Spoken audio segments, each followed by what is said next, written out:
Arthur mentioned during our engagement that his position at a large corporation was secure enough to provide for the both of us, assuring me there was nothing to fret about. However, this assurance quickly faded once we were married. He changed his tune. Arthur and Jack would hurl insults at me daily. On top of that, he managed the money himself and skimped on living expenses. He'd complain nonstop, even though he let me do the cooking. Fed up, I declared divorce to Arthur and left the house. Later, I bumped into Jack by chance. "Hey, heard you're getting TANF now?" I was surprised. "Huh? You must be mistaking me for someone else." "Don't put on airs," Jack smirked. "Listen, we're estranged, okay? Don't come crying to me about having no money. I won't lend you a dime, remember that." As I opened my mouth to retort, he had already disappeared into the crowd.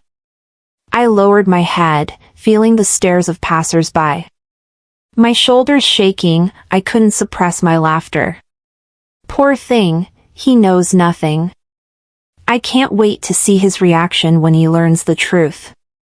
I'm Sarah, a 50-year-old housewife. I married Arthur 5 years ago. When we met, Arthur was the picture of a fine young man. We met at a gathering of acquaintances, and I found him fun to talk to and very friendly. As we parted, he said, "I want to meet just the two of us next time." Feeling sad about saying goodbye, I agreed.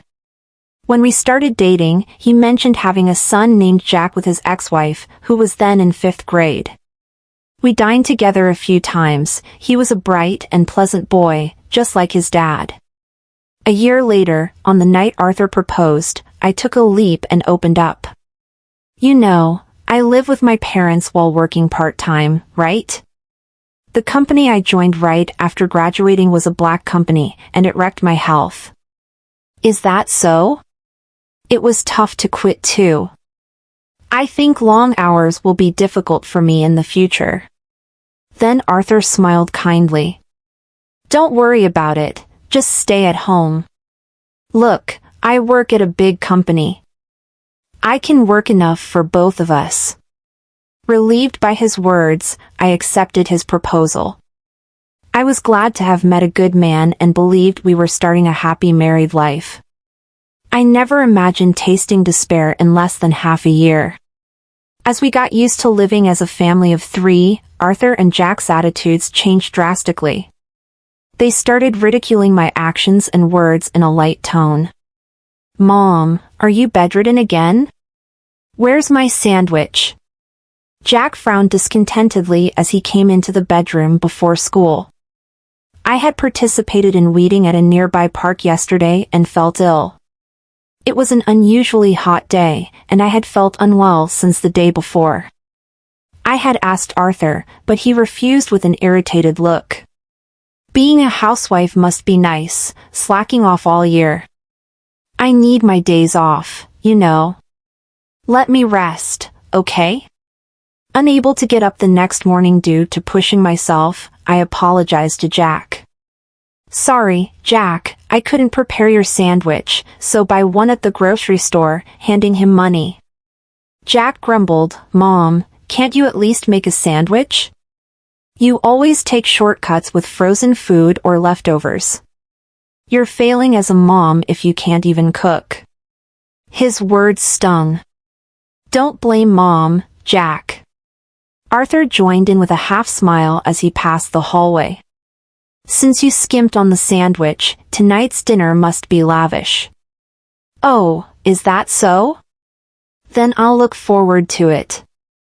Being a housewife, you should have plenty of time for dinner, right? You're not sleeping until the evening, are you?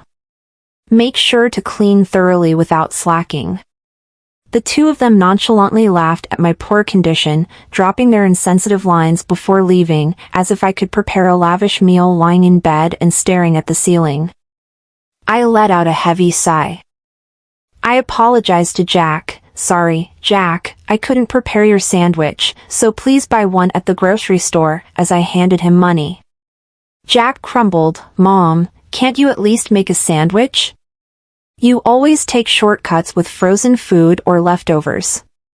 You're failing as a mom if you can't even cook. His words stung. Don't blame Mom, Jack, Arthur joined in with a half smile as he passed the hallway. Since you skimped on the sandwich, tonight's dinner must be lavish. Oh, is that so? Then I'll look forward to it. Being a housewife, you should have plenty of time for dinner, right? You're not sleeping until the evening, are you? Make sure to clean thoroughly without slacking. The two of them nonchalantly laughed at my poor condition, dropping their insensitive lines before leaving, as if I could prepare a lavish meal lying in bed and staring at the ceiling. I let out a heavy sigh. Because Arthur is an extreme penny pincher, despite being a section chief at a big company and earning a high salary, the living expenses he gave me were ridiculously low. It's my salary, so why should my wife manage it? After we married, Arthur insisted on this, and I, not opposing meekly, followed. I believed it didn't matter who managed the finances, as long as it was done properly. Then, Arthur got carried away and started spending money as he pleased. It's necessary for work, drinking expenses are business expenses, it's essential.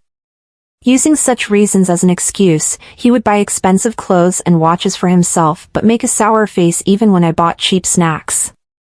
Since he insisted that a housewife doesn't need an allowance, I had to report to Arthur and get permission to spend money whenever I went to the hair salon or bought clothes. One pair of jeans is enough, isn't it? You're buying more? I want a warm pair for winter. Fine, buy them at a cheap store. I also want to get a haircut. Can I go to the hair salon once every 2 months to maintain my hairstyle? What's the point of you trying to be fashionable? If you keep your hair long, you only need to cut it once every 6 months. I won't allow haircuts. That's why I'm only allowed to buy cheap makeup from drugstores. I want to switch to something better because it's rough on my skin, but he won't listen. Moreover, the living expenses he gives are a third of the average. Within this budget, our nutrition will be unbalanced, I lamented, to which Arthur responded with a raised chin. On the TV saving show, they managed to live on this amount. They had a farmer-in-law providing vegetables and bread. It's impossible with these high prices. That's your job to manage. I was distressed by the thriftiness and living expenses, but what I couldn't stomach was about the wreath for Dad's funeral. When Dad, who had been ill, passed away and it was time to send a wreath, Arthur visibly grimaced. We don't need to send a wreath for the funeral, right? Anyone attending the funeral other than the chief mourner should send one. Really? Then use your savings, it's none of my business. He said this to me as I prepared for the funeral with tears in my eyes. His utter lack of concern infuriated me. I never planned to ask you for it, so don't worry. Good, but do Jack and I really have to go? Our long weekend will be ruined, and I hate that, right, Dad? I had plans to play a new game. Although they grumbled, I never doubted they would come. However, Arthur and Jack arrived late, barely greeting my mom and relatives, and left swiftly. My exhausted mom didn't seem to have the energy to blame them, but my relatives were furious. What's the meaning of this, Arthur? Your wife's father died, and you're too cold. Jack, you've received so many gifts and allowances from Sarah's dad. While I apologized to my relatives, I felt my love for the two of them rapidly cooling. Arthur, always in stylish suits with a refreshing aura, and Jack, attending a prestigious university, well regarded as a handsome father and son in the neighborhood, only hurled insults at me at home. They wouldn't come straight home after work or school, wandering around and returning with lipstick and perfume scents. Despite doing as they pleased, they treated me like a housekeeper, demanding lavish meals with a meager food budget. Lately, when I served dishes with chicken or pork, both would glare at me with disdain and hurl insults. Don't you want to serve your husband good food after he returns from work? If I get sick from eating this poor food, how will you take responsibility? Are you even a mom? I can make delicious meals even with chicken or pork. Besides, disliking vegetables and fish, you'll get sick with such a picky diet. I'm saying I'd eat if it were high quality. Don't complain when you can't satisfy us. I don't need advice from someone as frail as you. They used to eat while complaining, but lately, they just leave the food untouched. Yet, if I don't cook, are you slacking off even though you're a wife? They would yell. I eat the leftovers for breakfast or lunch the next day, but tears well up, wondering for whom I'm cooking. As for their meals, they subsist on store-bought sandwiches, instant ramen, and snack foods. Eventually, Arthur was diagnosed as pre-diabetic in a company health check, and Jack started gaining weight. It was an inevitable outcome. Then they lashed out at me. What kind of wife makes her husband and child sick? We don't need a useless person like you. We're getting a divorce. Then I'll leave. They were surprised when I agreed easily. Are you sure you're unemployed? You've been living off me. How will you survive now? Don't worry about me. I'll send the divorce papers for you to sign later. Please leave my stuff until the movers come to pick it up. Nobody's going to take your stuff, Arthur sneered. You'll definitely regret divorcing a high-earning, handsome guy like me. A kind husband who let you be a housewife with 3 meals and naps. There's no one else like that in the world. Right, that's right. You've been living in luxury on Dad's money till now. You'll struggle from here on. While I packed clothes into my suitcase, Arthur and Jack kept talking endlessly behind me. Honestly, I envy Arthur's ability to overestimate himself so much. When we were dating, I saw this part of him as confident and shining. You'll just go back to your parents, right? Say hi to your pensioner mom for me. You two will be heading straight to poverty, Jack, I bet. They'll end up on TANF soon, Jack laughed at Arthur's prediction. They already reek of poverty, but with Grandma, it'll be the ultimate. The funeral the other day was nothing special, it smelled like poverty. I thought so too, like a poor family's funeral. I want a lavish one, Jack got it, Dad. But for Dad, who works at a big company, and me attending a prestigious university, poverty is a different world. Their endless comments infuriated me, but realizing it was pointless to respond, I let it all go. After returning home and explaining everything to Mom, she lowered her voice. At the funeral, seeing Arthur and Jack, I felt something wasn't right, but I thought it's not good to interfere too much in my daughter's household, and kept silent. I was too preoccupied with Dad's care. I'm sorry for barging in like this. It's okay, I've been lonely without you. Why don't you stay here? Thanks, but once I get my job on track, I plan to move to an apartment. Mom's concern was comforting, but living with her might make me too dependent. Living nearby and visiting occasionally would be the right balance. Yes, Arthur and Jack mocked me as unemployed, but in fact, I've been working from home. It all started with the budget recipes I posted on my blog. After receiving many positive comments, I boldly launched a cooking site and shared my recipes, which quickly gained readers and internet fame. Soon after, an editor from a major publisher approached me, and now I'm gradually preparing to publish a cookbook. Thanks to this, I had no time to dwell on the divorce, and days flew by. One day, my phone rang insistently. I paused, stirring the ingredients in the pan, and answered the phone. Hello? Hey, what's this about a closet for the divorce trial? I sighed, knowing it was about that. You and Jack hurled endless abuse at me. Oh, I thought, never mind, relief in his voice.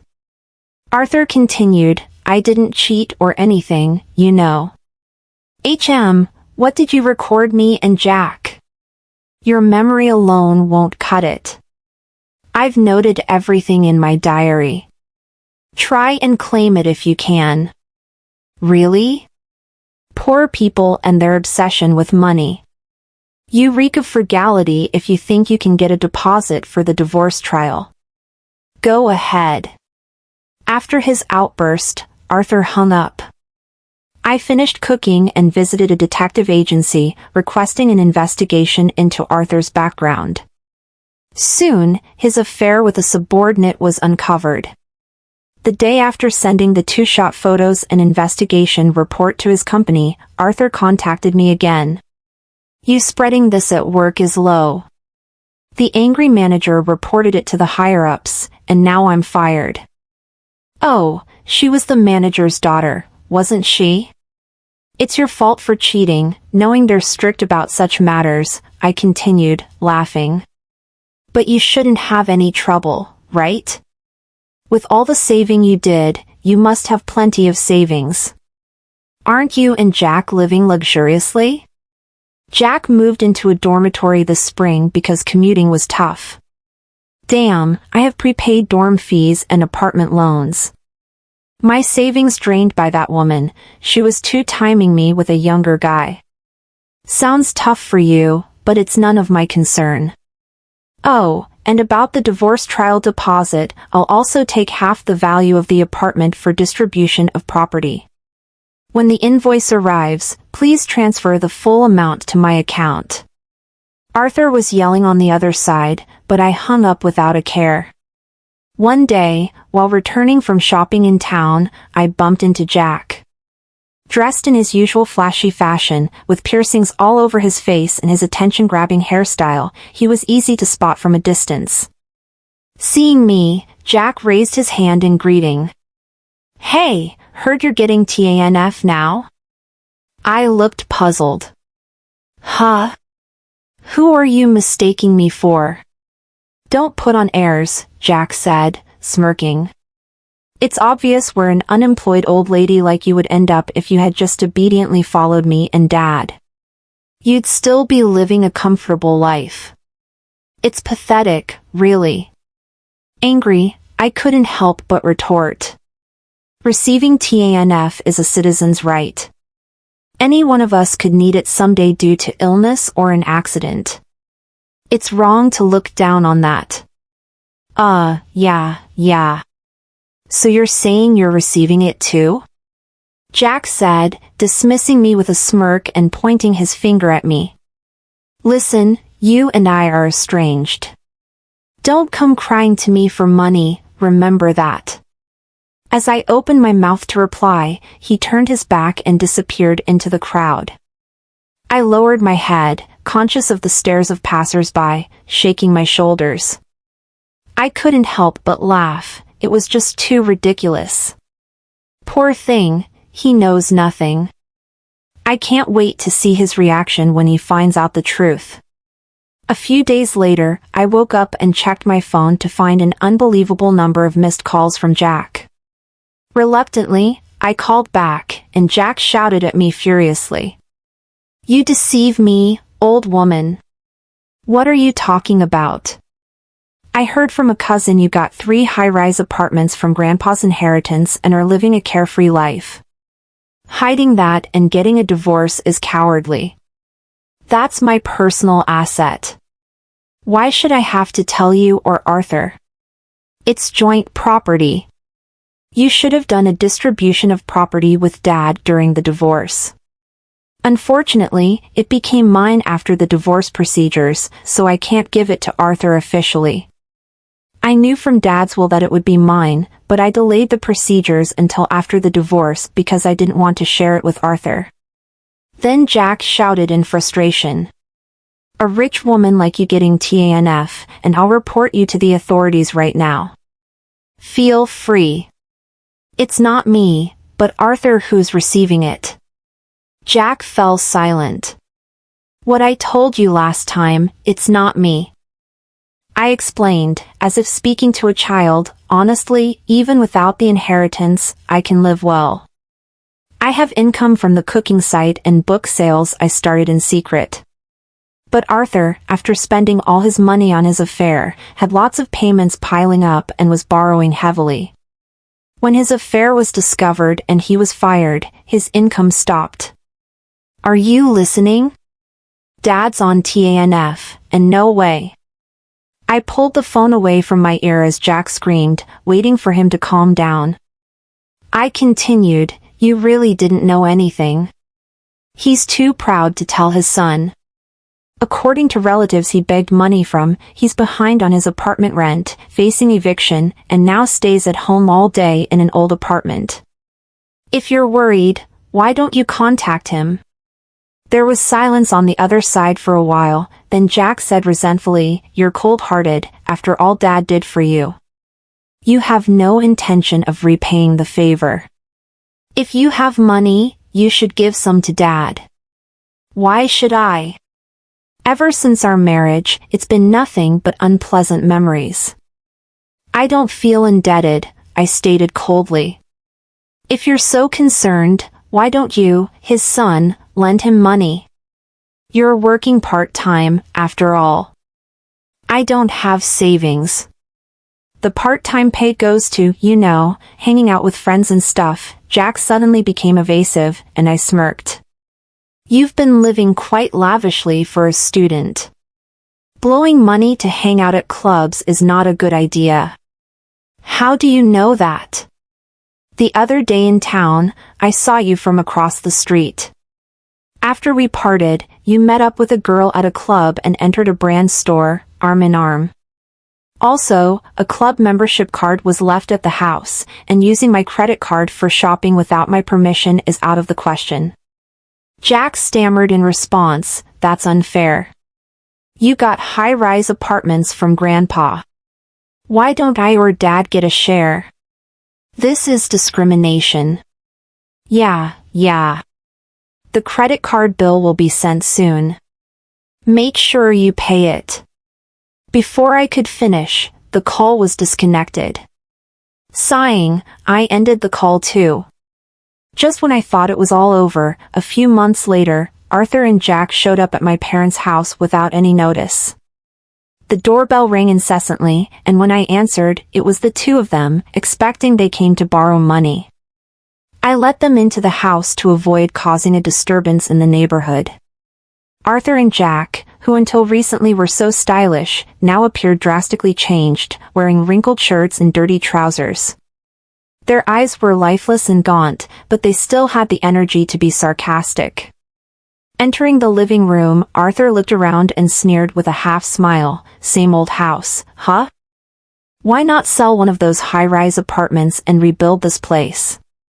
Do something nice for Mom, living miserably on her pension. This is Dad's house, and we like it this way. More importantly, when are you two planning to pay me back? You're past the deadline. Kevin lifted his chin arrogantly and said, Sarah, I'll forgive you now, so let's remarry. You started a cooking site, right? If you manage the household perfectly, I'll even let you work. So, come back. Such a generous dad, forgiving the wife who abandoned her husband and child. So, Mom, why not live with Dad again? Living with just two women must be insecure. Stunned, I was speechless. After a moment, intense anger welled up inside me. Don't joke with me. How much more do you plan to ridicule and fool me? Furious, I yelled at the astonished Arthur and Jack. After treating me like nothing more than a housewife, hurling abuse, not providing proper living expenses, and then driving me out, now you want me back just because you found out I inherited high-rise apartments? No way. What, you're going to abandon us? Rich people really are stingy, knowing we're struggling with money and still demanding payment. You're heartless. You were poor yourself until recently, don't get cocky. In the midst of the argument, Mom returned from shopping. Arthur and Jack immediately started buttering her up. Please lend us some money. We'll probably pay it back. Besides, isn't it unfair that only Sarah gets Grandpa's inheritance? Give me one of the high-rise apartments too. Hi, Grandma, long time no see. How have you been? Grandma, please persuade Mom to remarry Dad. He doesn't want to break up, but Mom is being stubborn.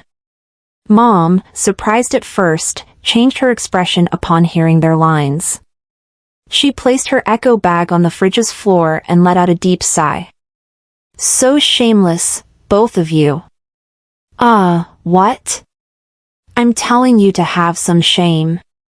Startled by Mom's sudden loud voice, Arthur and Jack were understandably confused. Mom usually calmly scolded them. I've heard everything about the divorce from Sarah. I can't believe you have the nerve to show up here. No, Sarah's exaggerating. You have to listen to our side too. That's right, Grandma. Mom is quite the liar. I remember how well you two behaved at my husband's funeral. Mom cut off Jack's words and continued sternly, arriving nonchalantly late to the funeral, not greeting me or the relatives, yawning through the service, and leaving before the coffin was sent off. And now you dare ask for his inheritance? Go back to sleep. She drove a taken aback Arthur and Jack to the front door and glared at them one last time. You two are now strangers to us. Don't come here again. If you do, I'll call the police. Mom threw their shoes out the door, forcing them to leave in their socks, and immediately locked the front door. Arthur, who had been avoiding paying me, was advised by his lawyer that a lawsuit would cost even more. Reluctantly, he finally transferred the money to my account. Even though Arthur was fired from his job, he couldn't find another one. The in-laws, hearing about their son's situation from relatives, stepped in to cover his debts. They visited my parents' house and apologized profusely for Arthur's troubles. Later, Arthur, having given up on finding a new job, returned to the countryside under the guise of helping with the family's farming. However, the story of our divorce spread through the village, leading to both children and elders pointing and laughing at Arthur. There's thrifty Uncle Arthur. Even with the degree from a good university and a job at a big company, what's the use if your wife leaves you for being too arrogant? The reason for his divorce from his first wife was also his reckless spending. He'll never change. Being mocked by the villagers is embarrassing. Remarry me to show them. I kept receiving such persistent messages from Arthur, so I deleted his contact. His mistress, apparently no longer interested after the money ran out, had long since left him. I found her with the detective's help and made sure she paid the divorce trial's security deposit. I also made Jack reimburse for the card he used without permission. Though enrolled in a prestigious university and on track to become an elite like his father, Jack started skipping classes and playing around, leading to failing grades and eventual expulsion. His friends and girlfriends were concerned, but Jack, in his arrogance, alienated them with his prideful remarks. He then had a major argument with Arthur, saying, "You're my son, yet you won't help repay the debt." Now, they're estranged. Jack lives alone in a small apartment, making ends meet with part-time jobs. Gone are the days of buying whatever he wanted and enduring sarcastic remarks despite high earnings. For me, it's a refreshing change. With my cooking site taking off and a book deal finalized, I moved to the top floor of the high-rise apartment inherited from Dad. Mom is still healthy at 73. The high-rise is close to our family home, so it's convenient if anything happens to her. I'm planning a surprise hot spring trip for Mom's upcoming birthday. Though my marriage was a failure, I want to continue having a good relationship with Mom. I usually don't ask this early, but if you could like the video and subscribe, it would mean a lot. We're so close to hitting 1,000 subscribers, and your support can really help get my content out there. Thanks, g'day everyone. Today, I've got a story that will leave you on the edge of your seat, an intense, deeply personal account of betrayal, revenge, and heartache. It's the tale of Jack Harrison, his wife Samantha, and his best mate Liam. What started as a seemingly ordinary friendship spiraled into an affair that ended in shocking fashion when Jack exposed them both. But the way Jack got his revenge? You won't believe it until you hear every detail. Sit back and listen closely as we unravel how Jack's world fell apart, only to rise from the ashes stronger than ever. Jack Harrison had always considered himself a lucky man. At 35, he was living the Australian dream, working as a construction manager in Sydney with a thriving career, a beautiful home, and a loving wife of 10 years. Jack and Samantha, Sam, as she was known to everyone, had met in their mid-20s at a friend's party. It was one of those love-at-first-sight moments where Jack felt an instant connection. Sam, a fitness instructor, had that kind of infectious energy that lit up every room she walked into. She was charming, fun-loving, and compassionate, a perfect complement to Jack's more grounded, laid-back personality. For the most part, life was good. Jack spent his days managing big construction projects while Sam worked with clients, helping them achieve their fitness goals. In their free time, they enjoyed outdoor activities together, hiking, surfing, and having barbecues with their close-knit group of friends. Their bond was something Jack had always believed was unshakable. He trusted Sam implicitly. After all, they'd been through thick and thin, supported each other through job losses, financial struggles, and the death of Jack's father a few years back. But things were about to take a dark turn in Jack's life, one that would unravel everything he thought he knew about love, loyalty, and friendship. Liam Thompson had been one of Jack's best mates back in high school. They were inseparable growing up, causing mischief, chasing after girls, and talking about their dreams for the future. But after high school, life had taken them in different directions. Liam moved to Melbourne to pursue a degree in computer science, eventually landing a job that took him abroad for several years. It had been over a decade since Jack and Liam had seen each other in person when, out of the blue, Jack received a message on Facebook. It was Liam.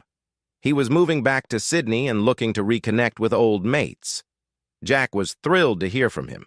It felt like a blast from the past, and he was eager to have his old friend back in his life. Liam returned to Sydney just a few weeks later, and Jack invited him over for dinner with Sam. They talked for hours about old memories, laughed over beers, and quickly rekindled their friendship. Jack felt that familiar bond with Liam, like they'd never been apart. From that point forward, Liam became a regular fixture in their lives. He would come over for barbecues, join them for hikes, and often stay late into the night talking with Jack about everything from work to personal struggles. Sam seemed to like Liam, too. She had always been friendly and outgoing, and it was no surprise that she welcomed Liam with open arms. But as the weeks went by, Jack began to notice things that didn't quite sit right. At first, the signs were subtle, so subtle that Jack dismissed them. It started with harmless jokes between Sam and Liam. They seemed to have their own inside jokes, laughing about things Jack didn't quite understand. Then there were the lingering glances. Jack would catch them locking eyes for just a moment too long. But when he looked their way, they quickly looked away as if nothing had happened. One night, Jack and Sam were hosting a barbecue with a few friends. As the night wore on and the drinks flowed, Jack couldn't help but notice how often Sam and Liam were in each other's company. They were standing close, laughing at each other's jokes, and even exchanging playful touches on the arm. Jack's stomach tightened. He told himself he was being paranoid, that they were just getting along well because Liam was an old friend. But that gnawing feeling in his gut wouldn't go away. The final straw came a few weeks later. Jack had come home earlier than expected, one evening after his shift was cut short. As he walked into the house, he heard soft laughter coming from the living room. Sam was sitting on the couch, her phone in hand, smiling at something she was typing. She didn't notice Jack had entered the room. "Who are you texting?" Jack asked, trying to keep his voice casual. Sam jumped, startled by his sudden presence. She quickly locked her phone and flashed him a nervous smile. "Just a friend from the gym," she said quickly. But Jack saw the flicker of guilt in her eyes. His suspicions deepened. From that moment on, Jack became more vigilant. He started paying closer attention to Sam's behavior, how often she was texting, how frequently she mentioned going to the gym or meeting up with friends. She seemed distracted, distant, and was spending more time away from home. And then there was Liam. He was still coming around regularly, but now Jack noticed the way Liam would avoid eye contact with him. It was subtle, but Liam was acting strange, quieter, more reserved. Jack's gut told him something was wrong, but he couldn't put his finger on it yet. Jack's suspicions came to a head one Saturday afternoon. Sam had gone to a yoga retreat for the weekend with some of her fitness clients, leaving Jack alone at home. While she was gone, Jack received a text from Liam asking if he wanted to grab a beer and catch up, but Jack had other plans. That gnawing feeling in his gut had reached its peak, and he decided it was time to take action. He needed to know if his suspicions were real or if he was just being paranoid. So while Sam was away, Jack accessed her laptop, a device they both shared.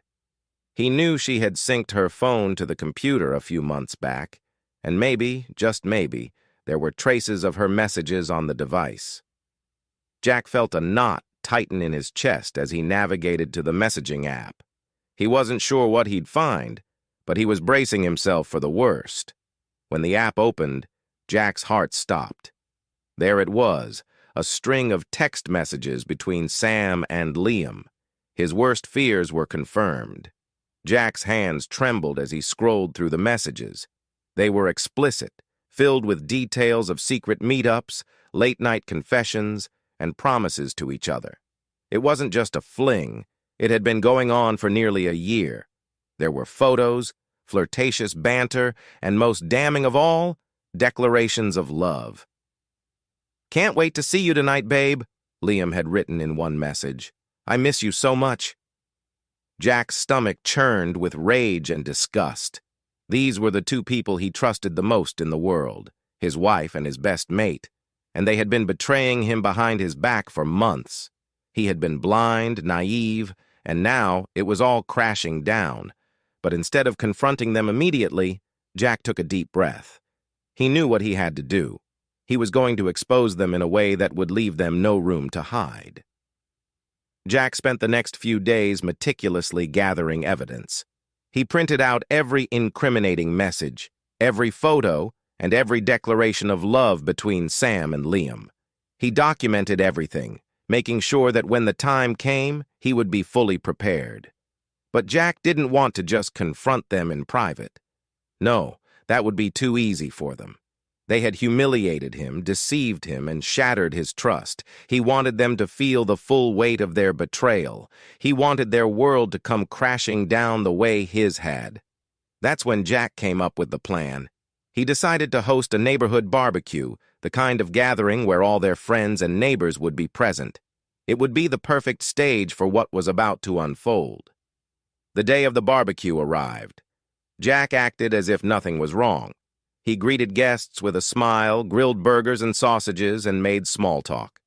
Sam, oblivious to what was coming, was her usual charming self, chatting with their friends and laughing like everything was normal. Liam arrived late, looking slightly uneasy, but Jack greeted him warmly. It was all part of the act. Jack had planned every detail, and now it was time for the final act of his revenge. As the evening wore on and the drinks flowed, Jack gathered everyone around the patio for what he called a little surprise. Sam looked at him curiously, not knowing what to expect. Liam shifted uncomfortably in his seat. Jack cleared his throat and said, "You know, it's been great having everyone here tonight. It's nice to have all our friends and neighbors together." He paused, locking eyes with Sam and then with Liam. "But there's something I need to share with you all." He reached into his bag and pulled out the thick stack of printed messages. Sam's eyes widened and Liam's face went pale. "These," Jack said, holding up the papers, "are the secret messages between my wife Sam and my best mate Liam. They've been having an affair for nearly a year now, right under my nose." The crowd went silent. Gasps of shock filled the air as Jack began reading aloud some of the most damning messages. "Can't wait to see you tonight, babe. Jack's working late, right?" Jack read aloud, his voice steady despite the anger boiling inside him. "That's from Liam to my wife?" Sam looked like she had been punched in the gut. She stammered, "Jack, I can explain—" But Jack cut her off. "There's nothing to explain, Sam. The proof is right here. You've been lying to me for nearly a year, sneaking around behind my back with my best mate." Liam tried to interject. "Jack, mate, I'm so sorry. Don't call me mate," Jack snapped. "You're no friend of mine. You're a liar and a coward." Jack handed out copies of the messages to their friends and neighbors. There was no escaping the truth now. Sam and Liam were exposed for the cheats they were, and their reputations were destroyed in front of everyone. The fallout was swift and brutal. Sam and Jack's marriage ended in divorce, and Liam was excommunicated from their social circle. No one wanted anything to do with him after what he had done. Jack moved on, stronger than ever, but not without scars. He had learned a hard lesson about trust and betrayal, and it had changed him forever. And that, my friends, is how Jack turned the tables on his wife and best friend in the most devastating way possible. What would you have done if you were in Jack's shoes? How would you handle such a betrayal? Let me know in the comments below. And don't forget to like, share, and subscribe for more stories just like this. Thanks for watching, and until next time, stay strong. I guess it's hard to know where to start when your life comes crashing down around you. Maybe it was all simmering under the surface for years, and I just chose to ignore it. But for the sake of this rant, or confession, or whatever the hell this is, let's go back to our 5th anniversary. 5 years married to Kira, and I thought I was doing everything right. I mean, yeah, I've been caught up with work. I'm a manager in IT, for crying out loud. It's not like I can just switch off my phone at 5 p.m. and pretend the world doesn't exist. I've got deadlines, clients breathing down my neck, and a boss who acts like I'm a goddamn robot that never needs sleep. So, yeah, I was a little distracted when I tried to put something together for our anniversary. But I still made an effort, okay? I set up a nice dinner, candles, even got her some jewelry that I knew she'd like. Except, as soon as I handed her the gift, I saw that look on her face.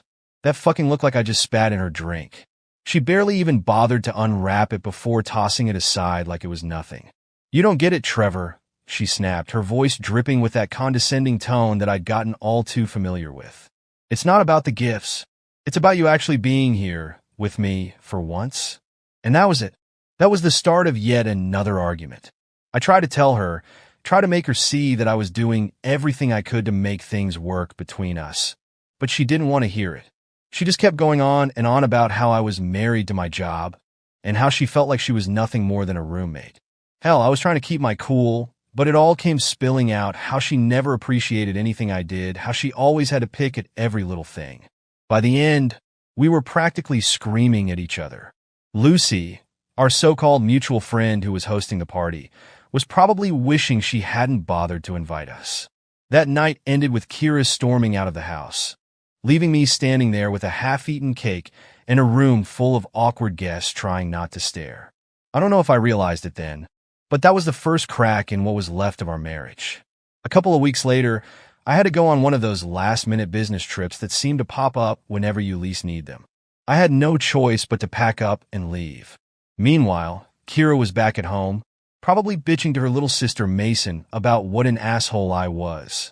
Or maybe not, because it turns out she found a better ear to pour her misery into. My best friend, Braden. Now, Braden? God, where do I even start with him? We've been friends since college, and I never thought he'd do me like this. But while I was busting my ass trying to keep our life afloat, Kira was inviting him over for friendly visits. You know, wine, board games, just a couple of pals hanging out while her husband was away. Turns out it was a lot more than just board games. I mean, I wasn't there, but Kira told me enough to paint the picture. She was feeling lonely, and he was there to comfort her. Jesus Christ, even writing it out makes my blood boil. They probably started off talking about how hard it is being with someone like me, and then one thing led to another. I can almost see it now, the two of them on our goddamn couch, her giving him those sad, doe-eyed looks like she's the victim, and him, that smooth-talking prick, taking her hand, telling her she deserves better. Then, after a couple of glasses of wine, they end up making out, clothes flying off, and them fucking like rabbits right there where we used to watch movies together. Meanwhile, I'm stuck in some shitty hotel room, trying to salvage a project that was going sideways, completely clueless about what's happening back at home. The worst part? I was actually worried about Kira. I kept thinking, God, I hope she's okay. I hope she's not too lonely. Yeah, well, turns out she was busy finding her comfort in my best friend's arms. I found out later that it wasn't just a one-time thing either. No, they kept going at it, and I was too stupid to see the signs. I remember coming back from that trip, and Kira was all smiles, acting like she'd missed me. She even cooked me dinner. Little did I know, she was probably just relieved she'd gotten away with it. I started to notice things, though, like she'd leave the house late at night, claiming she was meeting up with her sister or that she needed to go for a drive to clear her head. She'd come back with this weird look in her eyes, like she was guilty of something, but trying to hide it. And Braden? That asshole would still come around, acting like nothing was going on, laughing it up with me over beers while he was screwing my wife behind my back. It was around that time when things at work started to fall apart too. My project was delayed, my manager was breathing down my neck, and I couldn't focus for shit. I'd catch myself wondering what Kira was up to, if she was really out with her sister or if she was sneaking around with Braden again. I couldn't shake this gut feeling that something was off, but every time I tried to bring it up with Kira, she'd blow up at me. You're just paranoid, she'd yell. Maybe if you paid more attention to me instead of your damn job, you wouldn't have these crazy ideas. And I bought it. I fucking bought it. I thought, maybe she's right. Maybe I am too absorbed in work. Maybe I'm pushing her away. But in the back of my mind, I knew something was happening right under my nose, and I was too blind to see it. But that's only the beginning. Things were about to get a hell of a lot worse. I guess it's true what they say. Once you get that first whiff of betrayal, the scent never leaves you. It stays in your nostrils, clinging to your thoughts, making you second-guess every little thing. That's exactly where I was after Kira, and I had that blow-up fight. I tried to brush it off, tried to tell myself it was just the stress talking, but something kept gnawing at me. Something didn't add up, and I was starting to see things that I couldn't just ignore. Turns out, while I was spiraling at work trying to keep my project from going up in flames, Kira was living her best life behind my back. She was meeting up with Braden more often than I realized, and it wasn't just casual. Oh no, it had escalated into something much worse. Kira had gotten so damn comfortable sneaking around that she didn't even bother hiding it well. Late-night texts, slipping out at odd hours. I'd ask her where she was going, and she'd shoot me that look. You know, the one that says, "How dare you question me?" Every time I asked about Braden, she'd get defensive. "We're just friends," she'd hiss. "Stop being so fucking paranoid, Trevor." Meanwhile, things were gonna shit at work. My project was tanking, and I was fighting fires left and right. That's when Eliza, this new colleague of mine, came into the picture. Eliza is young, ambitious, and well, hot. I'll admit it. I noticed her looking at me a certain way, but at first I brushed it off. I was a married man after all, but as things got worse with Kira, I found myself spending more and more time with Eliza. She was eager to help me with the project, staying late with me at the office, bringing me coffee, and just listening. Something Kira hadn't done in months. One night, Eliza stayed way past her usual time, helping me sort through the mess my project had become. We were alone, the office lights dim, and there was something in the air. For a second, I thought about leaning in and closing the gap between us. But just as quickly as the thought came, I shook it off. What the hell was I doing? I still loved Kira, even if she was driving me crazy. So I buried myself in work again, trying to drown out my suspicions about her and Braden. But those suspicions kept piling up. Kira's texts were getting sneakier. She'd turn her phone screen away from me whenever it buzzed.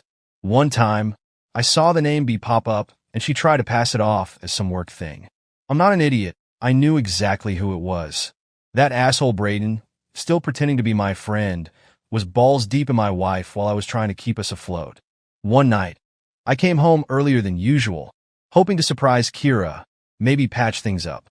Instead, I found her in the kitchen, all dressed up with that fake, guilty smile plastered on her face. "Where are you off to?" I asked, trying to sound casual. "Just meeting Mason for drinks," she said, not even bothering to make eye contact. That was her go-to excuse now. Always meeting Mason or catching up with a friend. I wanted to believe her, but I'd seen Mason's Instagram earlier that day. She was on a weekend trip with her new boyfriend, nowhere near our town. It was getting harder and harder to hold my tongue. A couple of nights later, Kira came back home at 2 a.m., reeking of booze and something else. That was the night I finally snapped. "Where the hell have you been?" I demanded, blocking her way as she tried to slink past me into the bedroom. "God, Trevor, not this again," she groaned, rolling her eyes. "I told you I was with Mason." "Bullshit," I shot back. "I know you weren't with her. Who was it this time, huh? Was it Braden?" She looked at me like I just slapped her. Her eyes went wide for a second, but she recovered quickly. "You're insane," she hissed. "You need to stop these paranoid fantasies before you ruin everything." But I could see it in her eyes, that flicker of panic. She was lying, and we both knew it. Meanwhile, at work, Eliza was becoming more than just a colleague. She dropped little hints about how her last relationship had been with a married guy, how she didn't mind if things got complicated. I won't lie, there were times when I was tempted. Hell, she was right there, and she was willing. But every time, I'd think about my wedding day, about how I promised Kira I'd be faithful. Yeah, I was pissed at her, but did I really want to stoop to her level?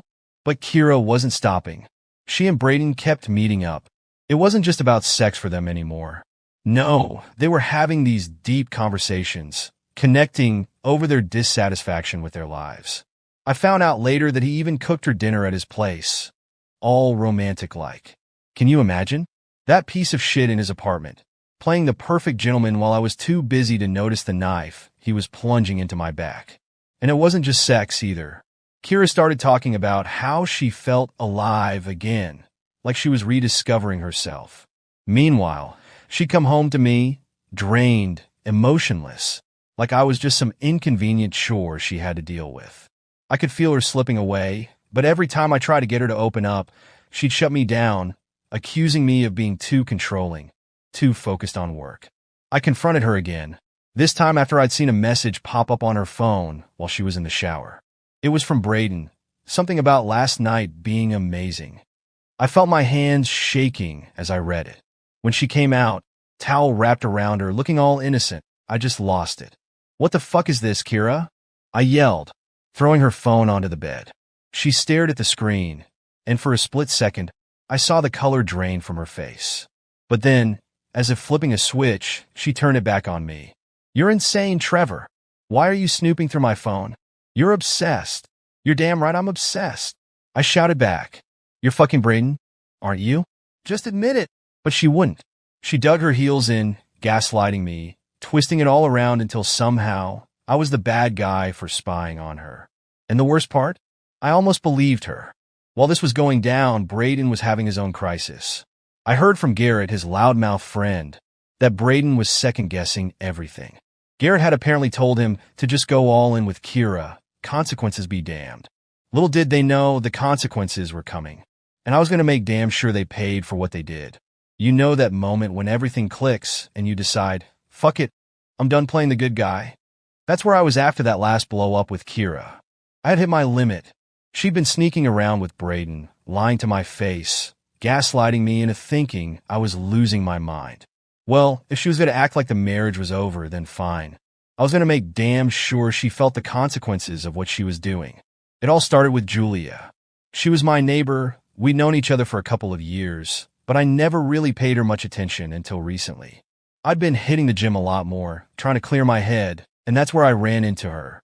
Julia was fit, confident, and always had this easygoing smile that made you feel like everything was going to be all right, even when your world was on fire. One night, After yet another screaming match with Kira, I decided to hit the gym late, just to blow off some steam. That's when I ran into Julia again. We got to talking, and for the first time in what felt like forever, someone actually listened to me. She didn't judge, didn't try to fix me, just listened. After that, we started hanging out more. We'd grab coffee after a workout, chat about life. I could tell she was interested, and hell, I was too. But I held back. I wasn't ready to go down that road. Yet. Still, it was nice to have someone on my side for once. Someone who saw me, not just the workaholic or the guy with a failing marriage.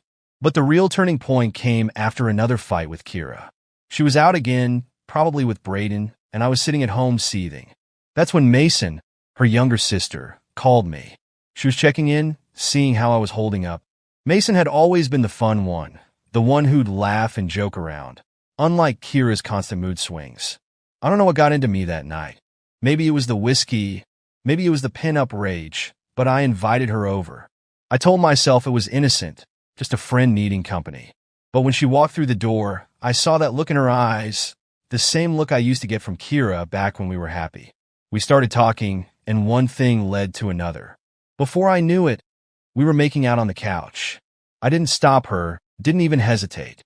The next thing I knew, we were in bed, clothes scattered everywhere, and I was fucking her like I needed to get every ounce of frustration out of my system. Mason was wild, eager, nothing like her sister. The sex was, I don't know how to describe it, except it was exactly what I needed. It was raw, primal, like all the shit I'd been bottling up finally had a release. And yeah, there was a twisted sense of satisfaction knowing that I was fucking Kira's own sister.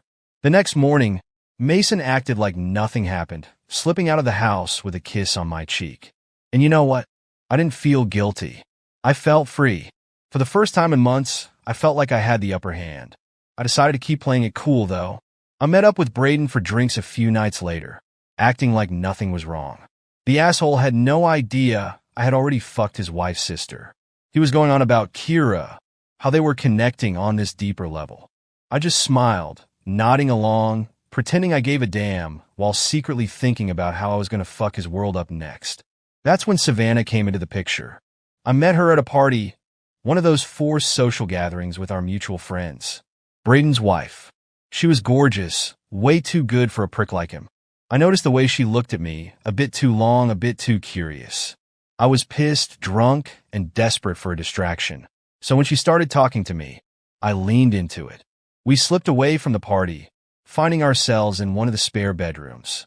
There was no hesitation this time. We kissed hard, ripping at each other's clothes. It was messy, rushed, like we both needed this escape from our miserable marriages. I don't remember much after that, just the feeling of her nails digging into my back and her breathy moans in my ear. But I fucked up. I left my phone at her place by accident. The next day, Braden found it. Apparently, he saw a message from Mason pop up while trying to figure out whose phone it was. That's when the real shitstorm began. Braden didn't confront me right away, though. Instead, he started acting weird, distant. Kira, on the other hand, was still oblivious, wrapped up in her little fantasy with Braden. But our friends, they started noticing.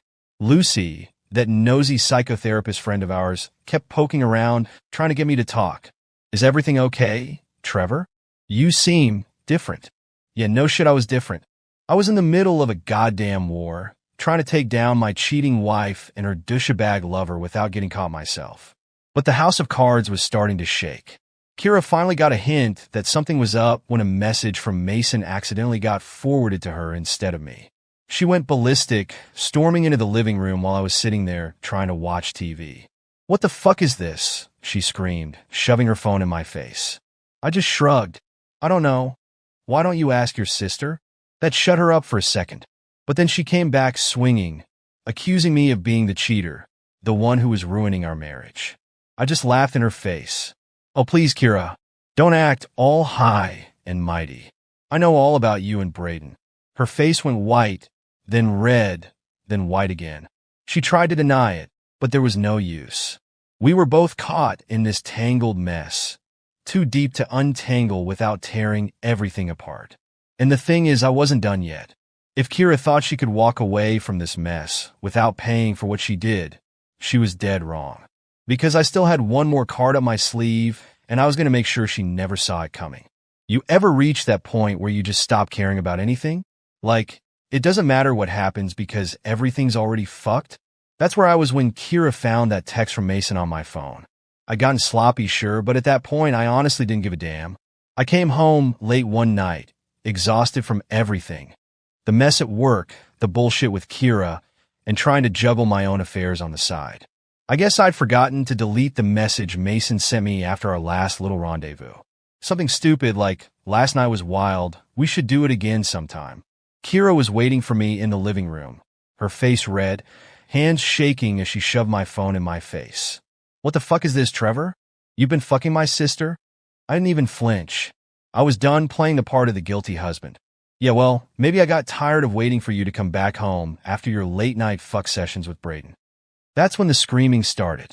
She was hurling accusations, calling me every name in the book. But I wasn't backing down this time. I threw every dirty little secret back at her, watching as her face contorted with rage and shock. "You want to talk about betrayal, Kira? How about the fact that you've been fucking my best friend behind my back for months? Don't act so innocent."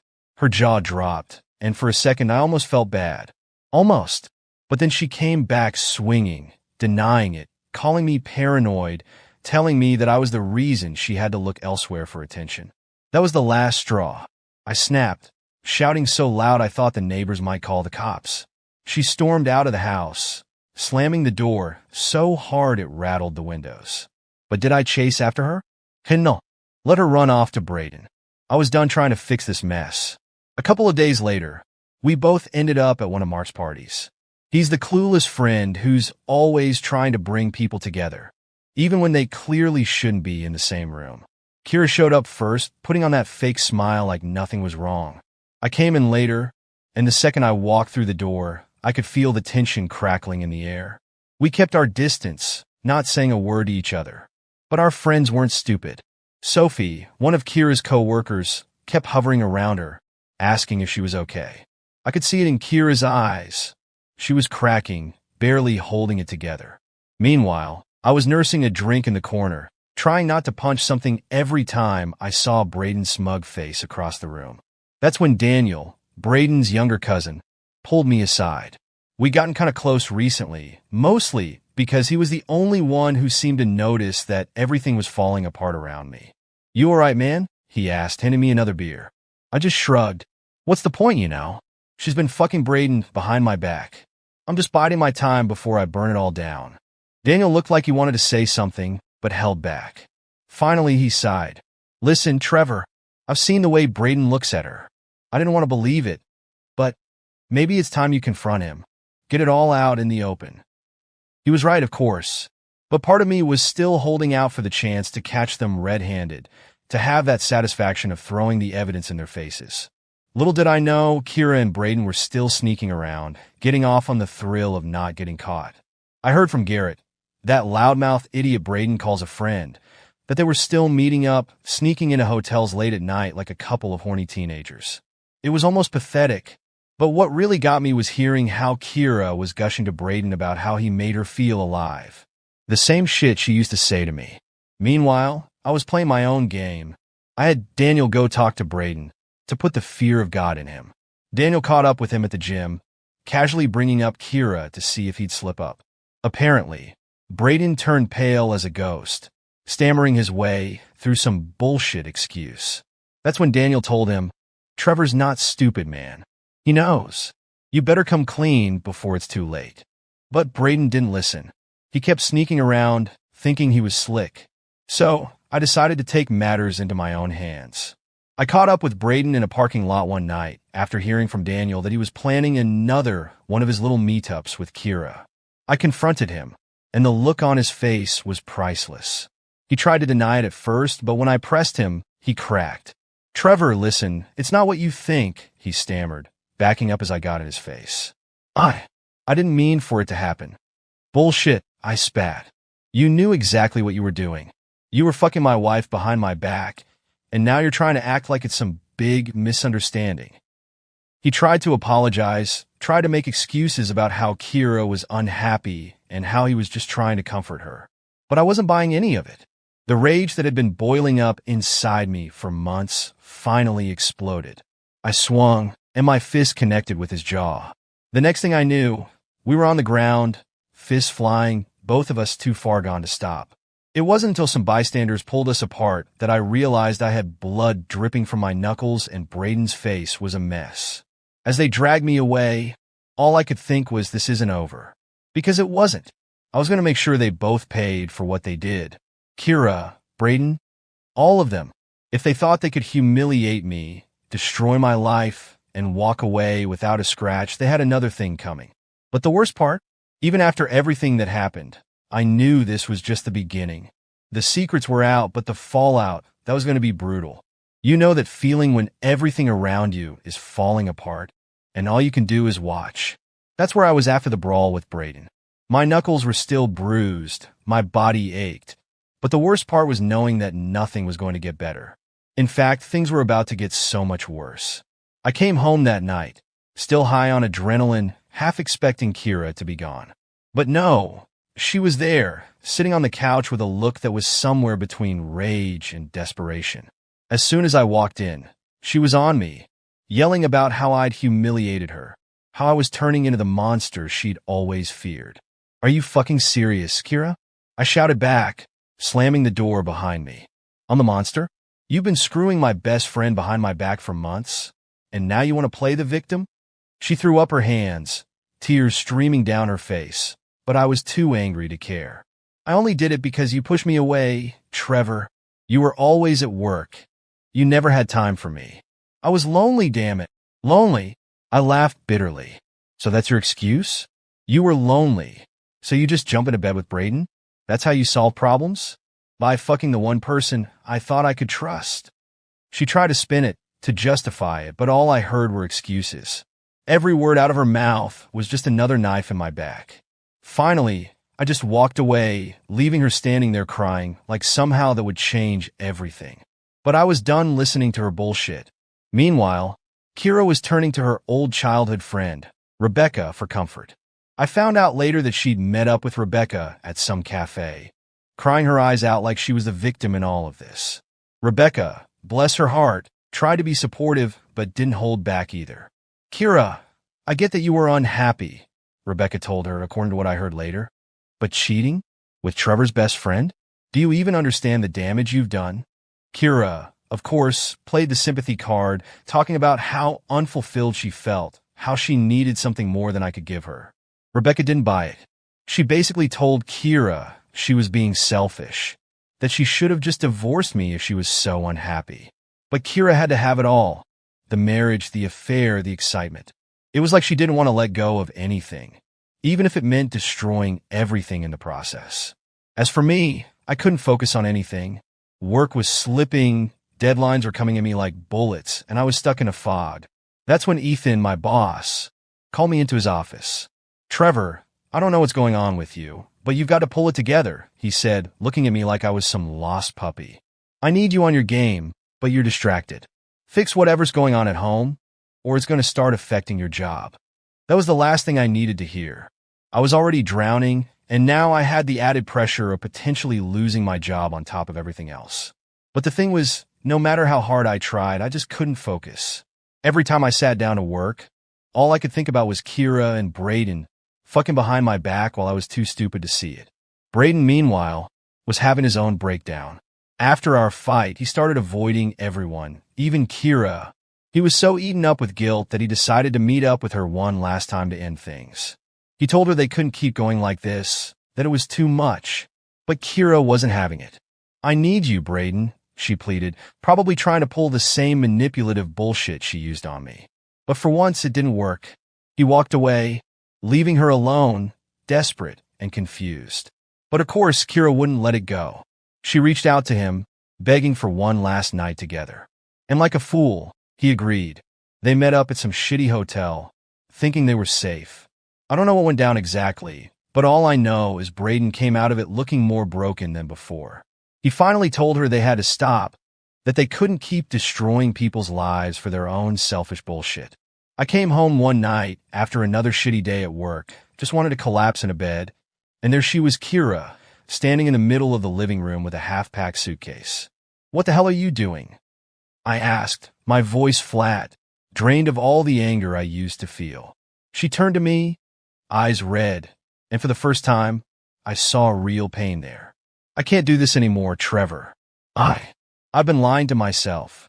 I'm not happy. You're not happy. This marriage is over." "Yeah," I said bitterly. "No shit, it's over. You killed at the moment you spread your legs for Braden." That hit her hard. She flinched like I'd slapped her, but I was beyond caring. She finally admitted to everything. The affair, the lies, the secrets. I could see she was hoping for some kind of closure, maybe even forgiveness, but all I felt was emptiness. "Get out," I said. "Just get your shit and get out." The next day, I filed for divorce. I didn't even wait for her to leave the house. I went straight to the lawyer, signed the papers, and started the process of ripping her out of my life. She tried to talk to me, tried to get me to work through it, but I was done. There was nothing left to save. Our friends started taking sides, of course. Lucy, that self-righteous therapist friend of ours, was all about trying to get us to reconcile. "Maybe you can go to counseling, talk things out," she'd say, like she had any clue what we'd been through. But it was too late. The damage was done. Kira had wrecked everything beyond repair, and I wasn't about to let her drag me down any further. The divorce was brutal, messy, filled with accusations and bitterness on both sides. But in the end, it was done. Kira, the woman I once loved, was nothing more than a painful memory. And me? I was left with the pieces of a life I didn't recognize, trying to figure out how the hell to move on. But I wasn't broken. No, I was free. And I'd be damned if I let her betrayal keep me down. So, the divorce papers were signed, the legal bullshit was finally over. And just like that, Kira was out of my life. I won't lie, there were days when it felt like my entire world had been ripped apart, but then again, maybe it needed to be. After everything that went down, it was like I was standing in the ruins of a life I didn't recognize. But at least it was mine again. Kira moved out, and that was the last I saw of her for a while. I heard through the grapevine that she got herself a small apartment downtown, just big enough for her to start fresh. I didn't really care what she was up to, but I'll admit, there was a part of me that wondered if she was struggling or if she'd just moved on without a second thought. Turns out, she wasn't doing too bad. Apparently, she met this guy named Liam at some art exhibit. I heard this from a mutual friend who couldn't wait to gossip about it. They said Liam was some charming artsy type. The complete opposite of me, of course. Good for her, I thought. Let her have her artsy fling. Maybe that's what she needed all along. But as for me, I wasn't ready to jump into anything just yet. I was still pissed, still trying to figure out what the hell to do with myself now that I didn't have Kira to worry about. Work became my distraction. I buried myself in new projects, pulling late nights at the office. Anything to keep my mind off the mess of my personal life. That's when Nina came into the picture. She was this new hire, young, smart, and full of energy, the kind of person who actually seemed to enjoy her job, which was a rare thing in my line of work. At first, it was just casual grabbing coffee, chatting about projects. But she was different. She had this way of listening like she actually gave a damn. One night, after a particularly rough day, she caught me sitting alone in the break room. "Hey, Trevor," she said, that bright smile of hers never wavering. "You look like you could use a drink. How about we grab one after work?" I hesitated for a second, but honestly, what did I have to lose? So, we ended up at this dive bar a few blocks from the office, and for the first time in months, I found myself actually enjoying someone's company. Nina was easy to talk to, no drama, no hidden agendas. And before I knew it, she became my go-to whenever I needed to vent or just forget about my mess of a life. Meanwhile, Kira was supposedly on her little journey of self-discovery. She was spending more time with Liam, going to art classes, trying to reinvent herself as this free-spirited designer. I saw it all through social media. The happy, carefree photos she posted with captions about new beginnings and finding herself. Part of me wanted to call bullshit, but another part of me just didn't care anymore. Let her have her fun. But then one day, out of nowhere, she ran into Braden. They bumped into each other at some cafe downtown.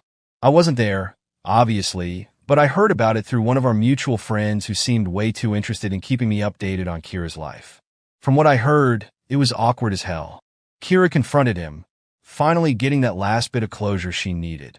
Apparently, they talked about all the damage they'd caused to me, to themselves, to their friendship. Kira told him that she couldn't believe she'd let things get so out of hand.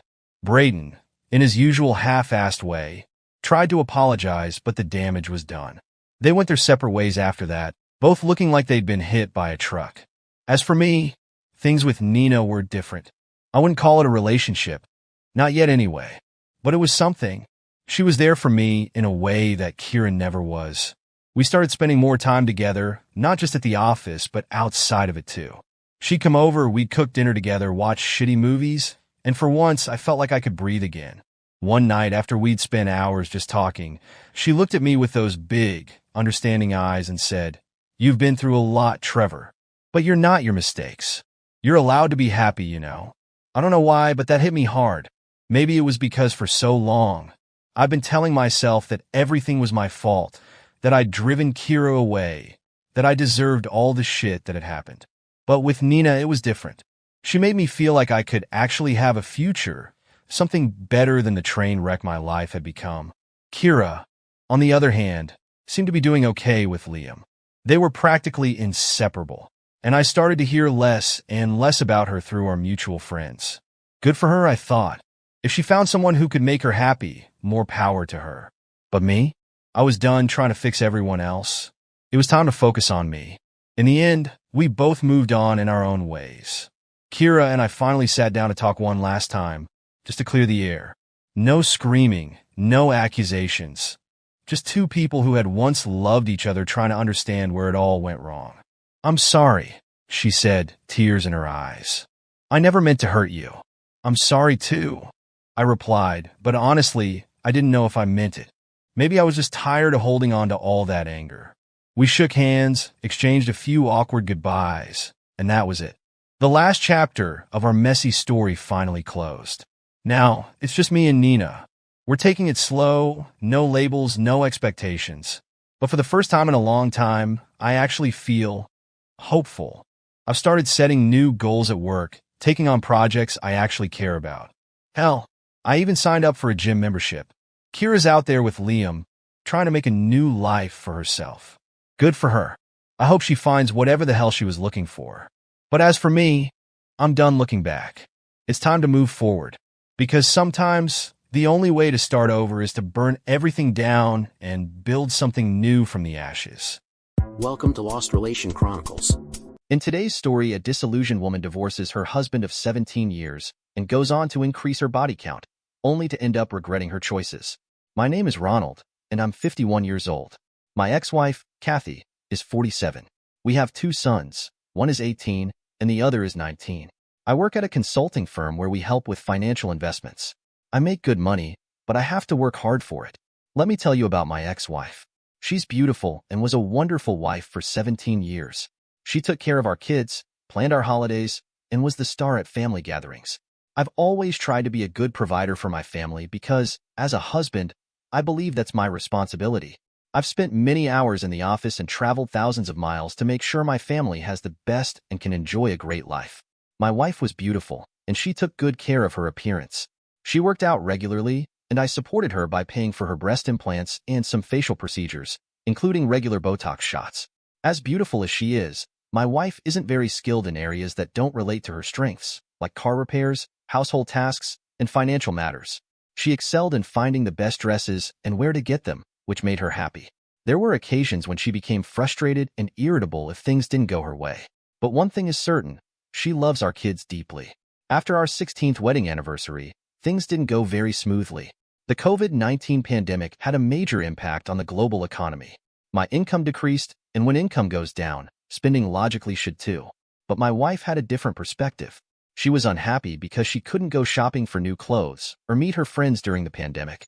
Once the pandemic was over, she returned to her usual habits, but her attitude seemed a bit changed. I knew I had to work hard to get things back on track, so some aspects of our home life had to take a back seat.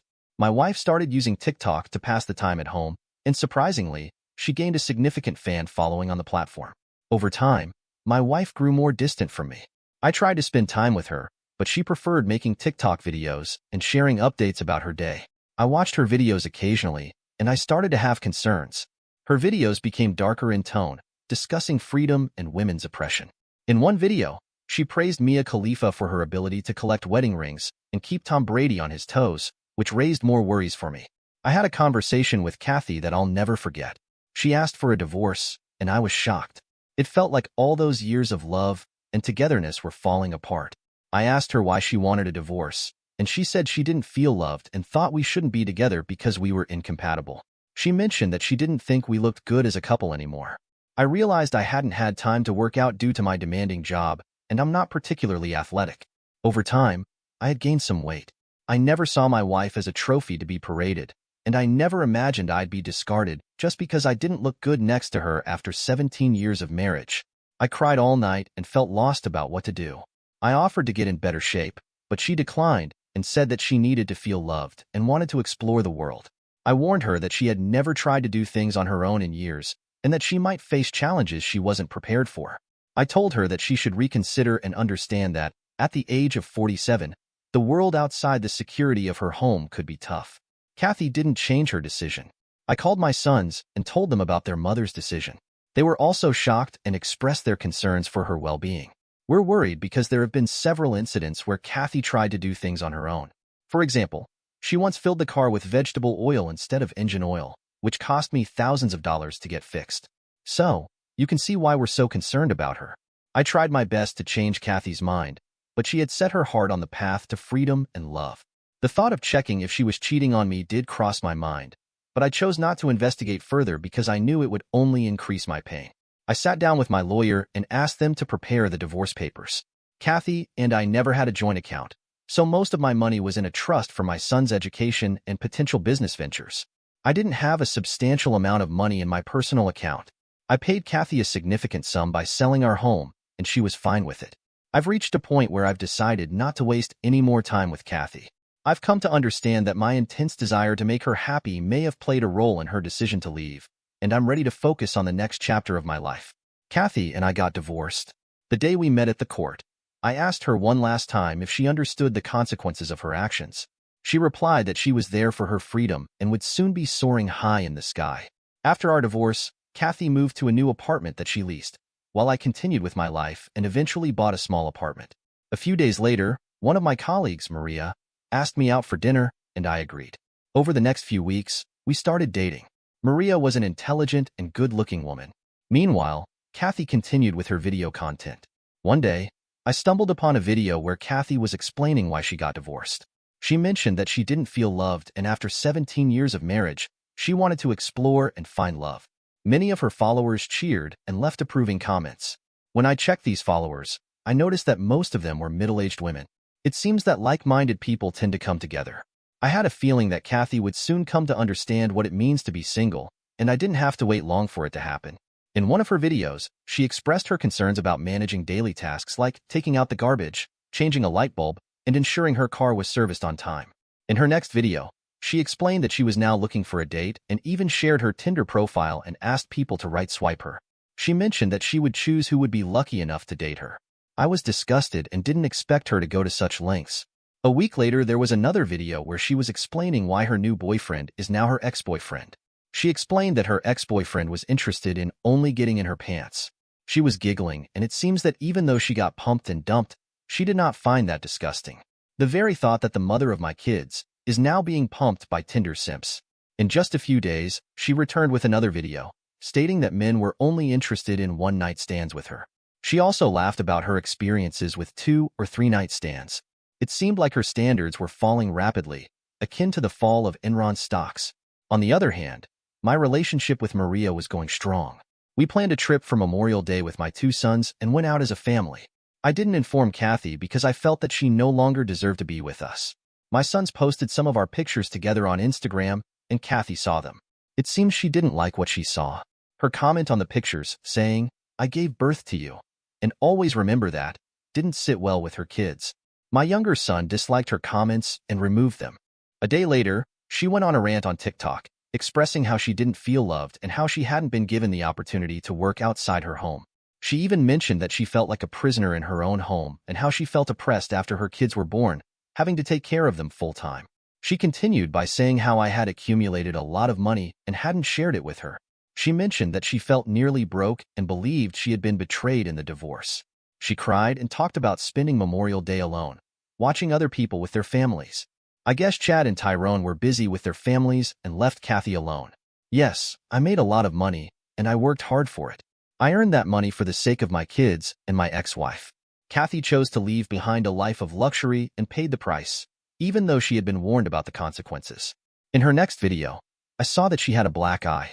She said that she was assaulted because her Tinder date was not well behaved. This happened at a bar when he got drunk and angry after she asked him to drink less.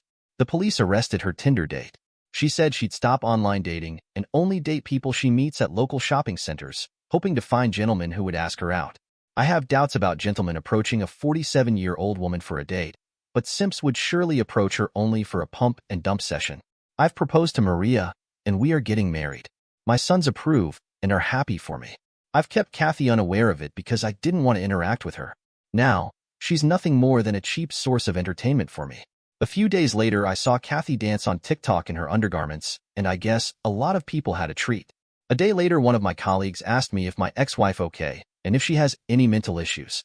I got angry and told him to connect with Kathy. I did not understand why is he asking me that. I had missed a video from Kathy where she was crying and saying she wished that she had stayed in her marriage and Noy divorced me. She said that she misses her gentleman husband and her dear sons. She added that after getting divorced, she has not got any love, and men only were with her for cheap thrills and one-night stands. There was no love, and she is now miserable. She is thinking about returning to her home with her family. She knows that her husband will surely forgive her and take her back. Well, Kathy, that boat has sailed and now has new sailors.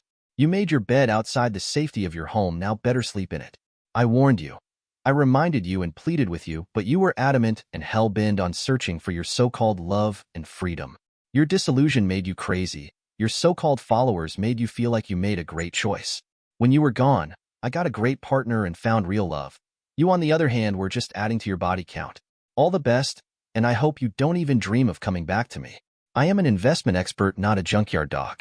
I got married in a private ceremony, with only my sons and some very close family members and friends. Kathy somehow got to know about my marriage and barged into the middle of my marriage, and it was almost a mayhem. She started screaming and was almost about to destroy the wedding cake. She was stopped by my sons, and they security escorted her out of the venue. She waited outside the venue, and when I came out, she started hurling abuses that I deceived her and abandoned her. She blamed me for her misery and broke down crying.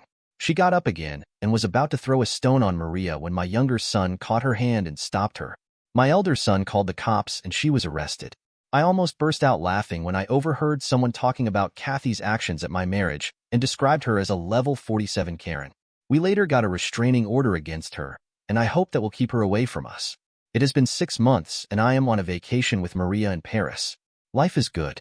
Oh, yes, I still Kathy on TikTok and I still enjoy her crazy rants.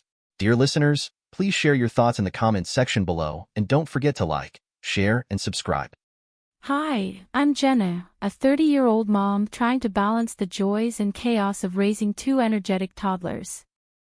Packing for a family trip with them feels like planning a small military operation: diapers, snacks, toys, extra outfits, everything checked twice. With our tickets booked for Los Angeles, I was eagerly looking forward to some much-needed downtime under the California sun. But more than that, I was excited for my sister, Lisa, to finally meet the youngest member of my little chaos crew. At the airport, the kids were buzzing with excitement, their tiny faces pressed against the glass as they watched the planes take off. "Look, Mommy! It's flying," my oldest squealed, tugging on my hand as I adjusted the weight of the diaper bag on my shoulder.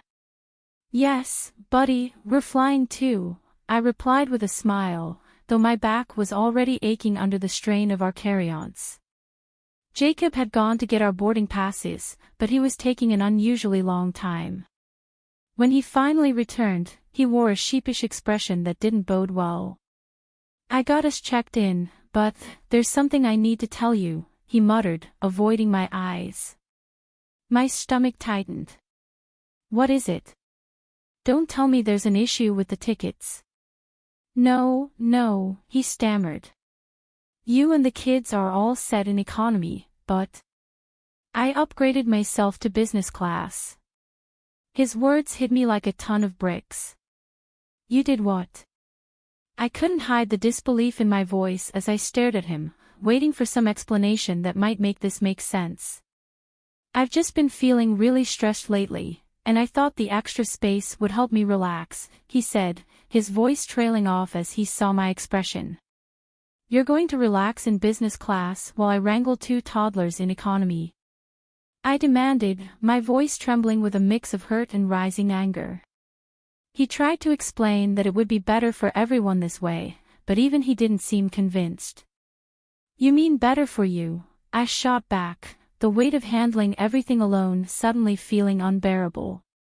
He opened his mouth to respond but stopped, stepping back as I gathered our things. Come on, kids, let's go find our seats, I said with forced cheerfulness, trying to mask the turmoil inside. As we headed to the gate, Jacob followed at a distance, the gap between us growing in more ways than one. The flight was just as exhausting as I had feared.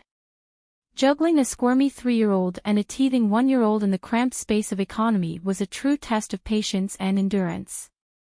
Every time I thought of Jacob reclining in his business class seat, sipping coffee while I wrestled a spoon away from my youngest before it could fling peas everywhere, resentment simmered. Mommy, why can't I go see Daddy? My eldest asked, his voice rising above the hum of the engines. Daddy's sitting in a different part of the plane, sweetie, I explained, forcing a smile. The hours dragged on, filled with brief naps and bursts of crying from the kids, and nearly from me. Each glance toward the front of the plane made my heart sink a little deeper. When we finally touched down in Los Angeles, Jacob caught up to us, his face filled with regret. I'm really sorry, Jenna. I thought a quiet flight might help me manage my anxiety better, he began, reaching for the bags. I pulled the suitcase away. Anxiety or not, Jacob, you left me alone when I needed you. You chose comfort over your family, I said, my voice steady, though inside I was unraveling. As his apologies faded into the background, I guided our kids through the crowded terminal, my mind made up. At Lisa's house, we were welcomed with open arms, a warmth I hadn't realized how much I'd been missing. You look exhausted, Jen, she said, concern in her eyes as I set down the luggage and the kids ran off to explore. I told her about the flight, my voice breaking. He just left us, Lisa. Upgraded himself and left me to struggle with the kids. Her frown deepened. That's not the Jacob I remember. What are you going to do? I don't know. I admitted, the weight of my decision sinking in. But this was the last straw. It's not just about the flight, it's been building for a while, and I need to think about what's best for me and the kids now. Her silent nod was all the reassurance I needed. As the night fell and the kids slept peacefully, the hard conversations that lay ahead loomed large in my thoughts. During the days that followed, I slipped into a routine at Lisa's house, a routine that, for the first time, didn't include Jacob. Mornings were filled with the sound of my children's laughter as they played in the sunlit garden, a stark contrast to the tense silence that had crept into our home back with Jacob. While the kids napped or played, I spent hours talking with Lisa or sitting alone, reflecting on the patterns that had shaped my marriage. One evening, as Lisa and I sat on her porch, the California breeze offered a gentle respite from my inner turmoil. A memory surfaced. Remember last Christmas? I said, stirring my tea absently. Jacob decided to go on that golf trip with his friends right in the middle of our family plans. It's always been about what he needs. Lisa listened, her face a mix of sadness and frustration. It's been happening for too long, Jenna. Maybe it's time for a change. Her words echoed in my mind long after, keeping me awake that night. By morning, I had made up my mind and called the counselor Lisa had recommended. The sessions that followed were like slowly unraveling a knot. Each conversation revealed how I had sidelined myself, always bending to Jacob's needs, his schedule, his desires. "It sounds like you're always the one making concessions, Jenna," the counselor said during one session, her voice gentle yet probing. "Yes," I admitted, surprising myself with the clarity of my own words. "And I'm tired of feeling like a secondary character in my own story." Each session brought a growing sense of empowerment, a slow reclaiming of my worth and desires. It wasn't just about Jacob upgrading his seat on that flight. It was about all the times he had put himself first, leaving me to manage the consequences. Armed with this new perspective and Lisa's unwavering support, I made a decision that had once felt unimaginable. I called Jacob, who had returned to our home, waiting for us to come back, as if things could just go back to normal. "Jacob, we need to talk," I began, my voice steady despite the trembling in my hands. "I've been doing a lot of thinking, and I can't do this anymore. I'm filing for divorce." There was a pause, a moment where I could almost feel his world shift. "Jenna, please," he said, his voice pleading. "Can we talk about this? Maybe go to counseling together." But I had made up my mind. "It's not just about the trip, Jacob. It's about being respected and valued, and I haven't felt that way in a long time." The conversation that followed was painful, the weight of my decision hanging heavily between us, final and unyielding. As I hung up the phone, I felt an unexpected peace wash over me. It was the right decision, not just for me, but for my children. They needed to see their mother strong, valued, and respected, something I could only truly embody if I stood up for myself and our future. That night, as I tucked my children into bed under the soft glow of their temporary room at Lisa's, a quiet resolve settled within me. Tomorrow would bring challenges, no doubt, but for the first time in a long time, I felt ready to face them, knowing I was finally on the path I needed to be. Life as a single mom wasn't without its hurdles. But each day, as I woke up in my own space, a home slowly transforming into a sanctuary for my children and me, with each morning that began early, greeted by the sound of little feet padding across the floor and the day's first calls for cereal and cartoons, I felt a surge of strength pushing me forward. Our new routines, breakfast, playtime, bedtime stories, became rituals we shaped together, filling our days with small joys and shared responsibilities.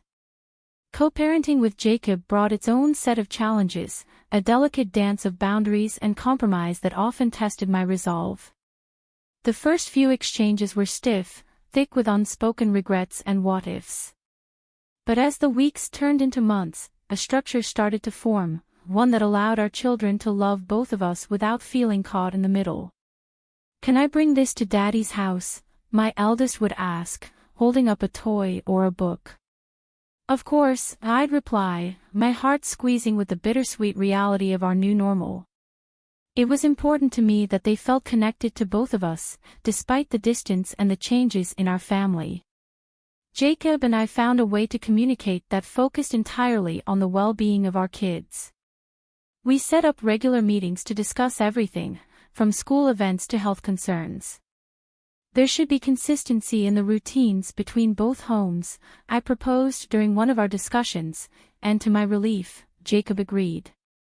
"Yes, let's keep things as stable as we can for them," he said, showing that he too was learning to put our children's needs ahead of our past conflict. Looking back on my journey, from the painful unraveling of my marriage to the tentative steps toward a new life, I'm amazed at how far I've come. The decision to end my marriage had been weighed down by fear of judgment, fear of failing on my own. Yet, here I was, not just surviving but thriving. My days were mine to design, filled with laughter, love, and yes, the occasional tears, but most importantly, they were authentically mine. I knew there would be more challenges ahead, more hurdles to overcome, but I also knew that within me was a reservoir of strength that had been tested and found true. I was more than a wife, more than a mother, I was Jenna, and I was enough. As I tucked my children into bed, their sleepy faces glowing softly under the warmth of their nightlight, I felt a profound sense of peace. "Good night, my loves," I whispered, lingering in the doorway as a soft smile curved my lips. The road ahead was uncertain, but I was no longer afraid. With each new day, I was building a life not just for my children, but for myself, a life filled with purpose, respect, and joy. And no matter what lay ahead, I knew we would face it together, as a family, reshaped, but unbroken, strong in the face of change and hopeful for the future.